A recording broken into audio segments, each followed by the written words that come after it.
and political understanding of solidarity. Well, thank you all. Καλησπέρα and good afternoon, and it's very nice. Thank you for the invitation and to be with such good friends. Kaisa, thank you for all your work about Greece. Thank you for your work here in Greece, and Alexandra too. With Alexandra, she said that we met. I used to go to Rinkeby and Tensta because later on, as a student, I came back to Sweden. We had first gone as exile, but then I would work in the summers and the Christmases and the Easters to pay for my studies in the UK. And I worked, as most other Greeks, instead in cleaning. And so I would go, they would go to Rinkeby, they would pick me up, and we'd all go together for Storstädter, which was the big cleaning of schools and factories and ships and things like that. So I cleaned half of Stockholm anyway. But I really want to thank Sweden and the Nordic countries and some others who helped during the dictatorship. Not all in Europe did, but Sweden, of course, was outstanding. And when I went to Sweden, I remember being accused, not being, but we Greeks who were fighting for democracy, we were being accused by the junta as being terrorists.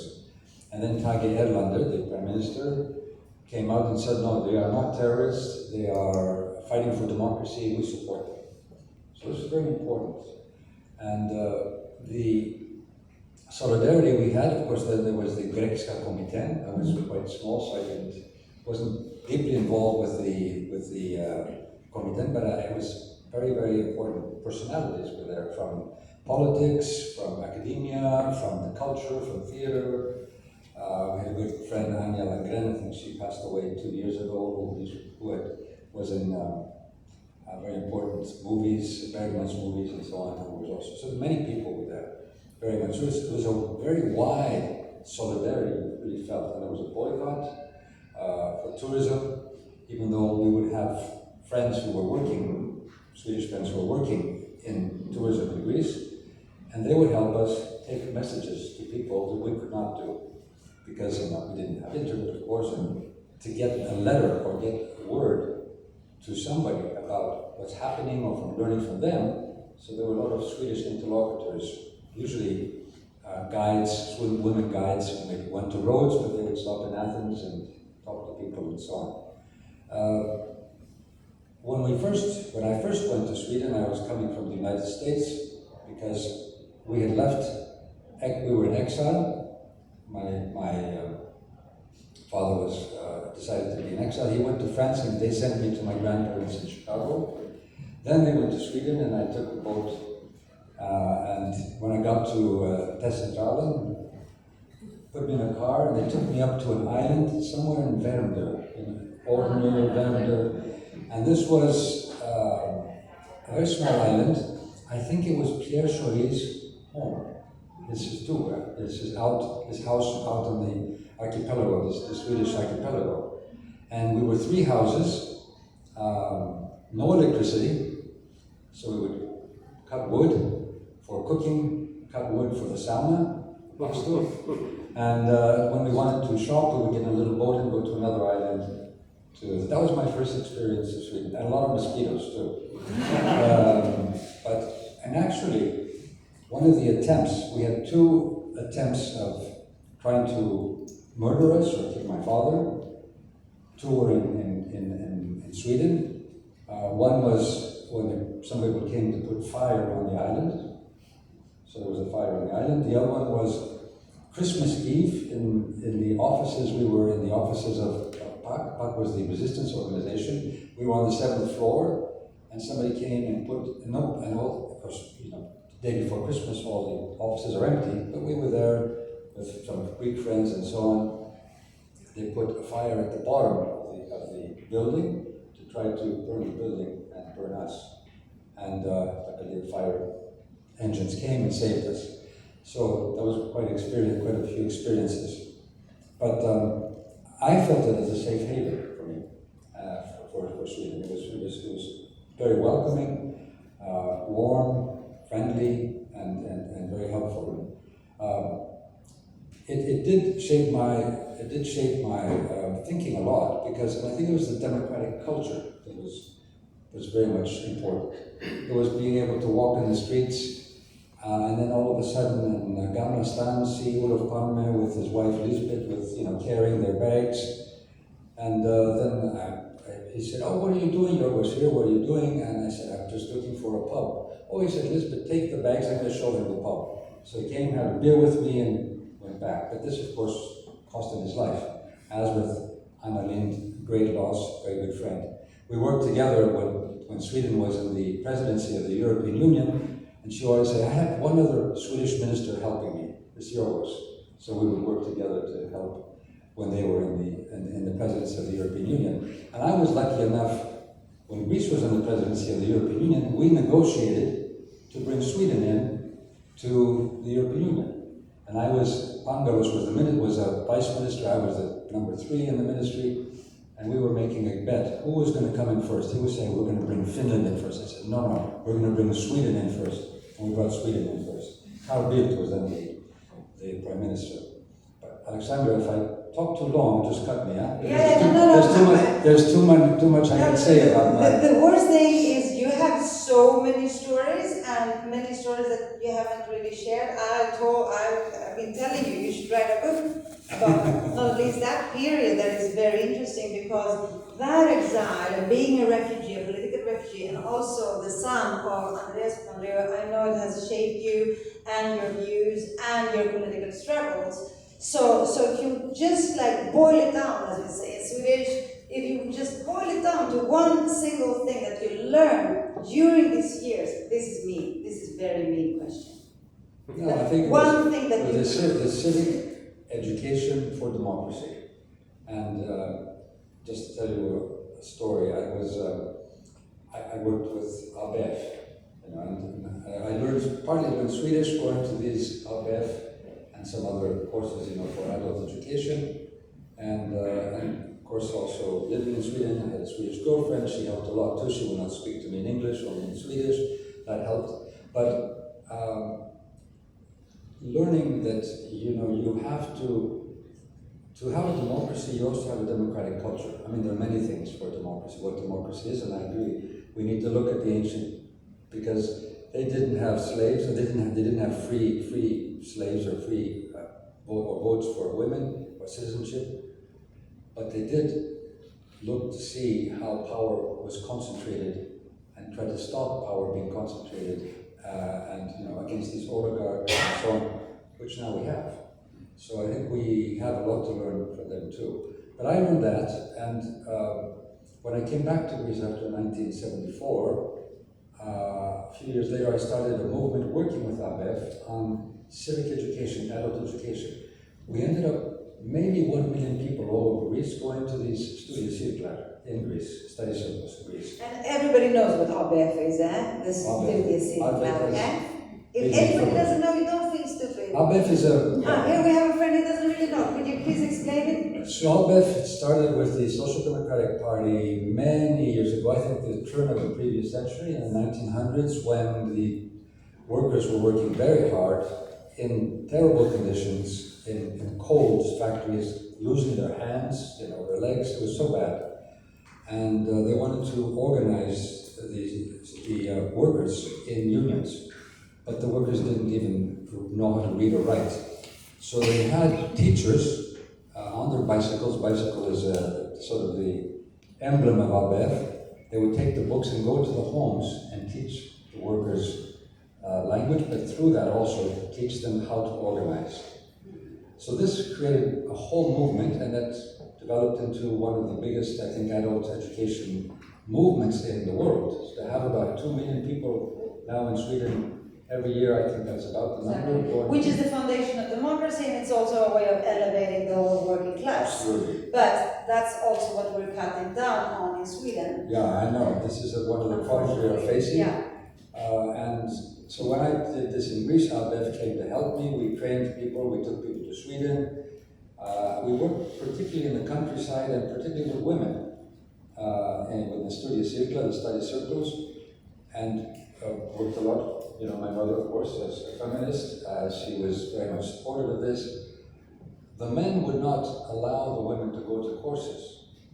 So we decided to organize courses in knitting and sewing. And the men allowed them to go to these courses, but then as they went to this course, we said, okay, what about, would you like to learn a little bit more about women's rights? Or would you like to know a little bit about family planning? So then we started getting phone calls from people, from these men around the, what are you doing to our women? Anyway. But there's another interesting connection, because when I became Minister of Education, I was told by one of the civil servants, they said, you know, your grandfather, we had a problem in Greece because lots of students were coming from the countryside to Athens and we did not have enough buildings. So that we had schools where they would have morning session schools and afternoon, different schools, and then even a third sometimes because of so many people coming. So I wanted to get some money to build schools. And I asked, I said, what is it? He said, oh, your grandfather had the same problem. I said, oh, because my grandfather was Minister of Education in 1934. And I said, well, how did he solve it? He said he was able to get a tax on the horse racing track.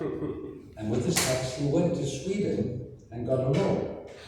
And he paid, so the schools that my grandfather made many, many years ago are some of the most famous schools all over Greece, and they were really, he went all over Greece building these schools with the loan he got from Sweden. So I got it from the council here. So this is our connection has been quite a lot, and there are many more stories too. But yeah, you had so many more stories. Your ex-girlfriend, was that Ylva? Ylva, or maybe you had many girlfriends in Sweden, I don't know. No, And then, but you also, it's like so funny that you're mentioning it, because her son says that I should send you greetings, so you're like still friends and everything. So Ylva's son now has decided to come to Greece, and he's married a Greek woman. Yeah, so, and you have a sister there, an architect. Yes, I found out I had a bonus sister all of a sudden from my father. So we have the bridge maker number one. I'm like on a totally different level. So you often credited also Sweden and Olof Palme in different speeches that I've been listening to as a beacon of progressive internationalism. In what ways did Palme shape Sweden's willingness to show solidarity with Greeks resisting the junta? And do you feel that that spirit has persisted in Sweden's political culture today? Well, maybe Kajsa can tell us more about that, but because I do go to Sweden, but well, first of all about Olof Palme. I remember on the 1st of May parades, we would all parade together, and many Greeks in the exile and so on. But then even after the junta, Olof Palme, I kept close contact with his family and with him. And then at some point, in I think it was his last campaign as Prime Minister, he invited me to campaign with him in Sweden. So I said, okay, I'd be glad to. It's an honor to campaign with you. I was just a deputy here. I had just been elected. I think, when was that? When he was shot in 85? 86. So this was, I think, 83, the campaign, 83, I think it was then. So I went there, and he organized meetings, and he wanted to talk about refugees. So Olof Palme, of course, was very much in solidarity with movements around the world. Of course, he was outspoken in the Vietnam War, against the Vietnam War. We were against the young generation against the Vietnam War. He was outspoken in issues like apartheid and so on, of course, and very much welcoming then later on the Chilean refugees and many others. So he felt that to support the idea of Sweden bringing in refugees was very important. So he would go and he would talk about Bruno Kreisky, who became Chancellor of Austria, Willy Brandt, who I think was in Norway, who became Chancellor of Germany, Oliver Tambo, who was number 2 with Nelson Mandela, who also was exiled in Sweden. And then he would say, here's a young former refugee come and speak. So I would come out and speak. And then Arya Saijonmaa after that would come out and sing in Swedish Theodoritis music. So this was the campaign he had. Just showing how much this was. Now, I think with the financial crisis, and you've written about this, there were a number of things. First of all, I did have solidarity from very good friends. So people like Leif Papandreou, who had been in many different ministries, I said, Leif, come help me. And of course, Sweden had gone through a financial crisis some years earlier, if you remember. So early 90s. Yes, early 90s. So it was a bit further before, but still.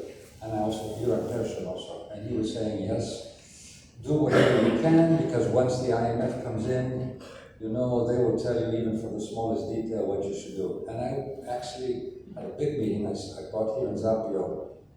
Everyone who was in all the parties, all the social partners, like employers, employees, trade unions, and so on, I said, listen, either we make sure we change, or we will soon have this problem. And I quoted Göran Persson from what he told me. I don't want to get into details, but it's quite a story, because he had given money to kindergartens, and then the IMF said, why are we giving money to kindergartens? You know, which was so you could really feel it's how Swedish social democracy and, you know, in a social contract state, how they felt so bad. You're giving us some money to kindergartens, and the IMF says no. So then Leif Papandreou came and helped to give me some ideas, and he brought in some people. And even later on, when there was a conservative prime minister, I can't remember, after Carl Bildt, no, it was before, in 2011, Reinfeldt, yes. So I asked him how they dealt with it, and he agreed with what I should do in Greece, although I didn't stay that long to be able to do it, about how to deal with the banks. But it was, I think one question I think is important is that Greece got democracy in 1974, but building democracy takes time, and building both the culture and the institutions of democracy. And I think in Greece we have had weak democratic institutions and a weak culture, civic culture of democracy because of the authoritarian past, because of civil wars, because of this. And the EU, many people did not understand this. So it was very easy to say to Greece, no, you're just lazy. And I think you talked about this, yes, and I used to go there. Lazy Greeks, ouzo drinking Greeks, Zorba dancing Greeks. I said, yes, Zorba dancing Greeks, that's what you love. You come to Greece for this. But I looked under the OECD statistics, and we were more hours than any other OECD nation except for Chile and South Korea. But in Europe, we are number one. But we have other problems. We had clientelism, corruption, we had, and luckily this still persists. So these are some other issues. So I can understand it's very different when you have a very clear dictatorship, and it's very different when you have to deal with problems which are also internal. But I think one of the problems is that Sweden should have been, and is not maybe now, because of the political situation, fighting for a European and international order which is more just. Because this is what we're seeing now. We're seeing the concentration of wealth, the huge inequalities, which is fueling all this demagoguery and populism, and is controlling our media, is controlling our social platforms, and at the same time creates a terrible problem for the world. So I think that I would like to see Sweden, not only Europe, you know, impacting Sweden, but when Sweden became a member, it was like, okay, great, Sweden is coming in, Finland are coming in, Norway didn't, Austria is coming in. Can these Nordic countries impact and change Europe? And it did up to a point, like Göran Persson had the social contract, social pact for the Europe, and it could have been a bit more. It's also an expression. I remember when I lived here for a couple of years and worked for Greek TV, and you really tried to, introduce like quotas and gender equality and some other kinds of Swedish, Swedish ideas, whatever. And I remember people were like, this is not Sweden, this is not Sweden, then you must read the other. I used to get that a lot. When I would say, like, for example, we said, I made a push, or we made a law that all expenses of all the governments, local and central, have to be on the website, public website, otherwise they are illegal. And I said, that's not going to work in Greece. Are you in Sweden? I said, why? Well, we did these electronic prescriptions for medicines because we had a lot of corruption in the medical sector because they were giving money to overprescribe, which was very bad for health also, but also for the economic health. And when we did it, I said, this is not, you're too Swedish. And I said, no.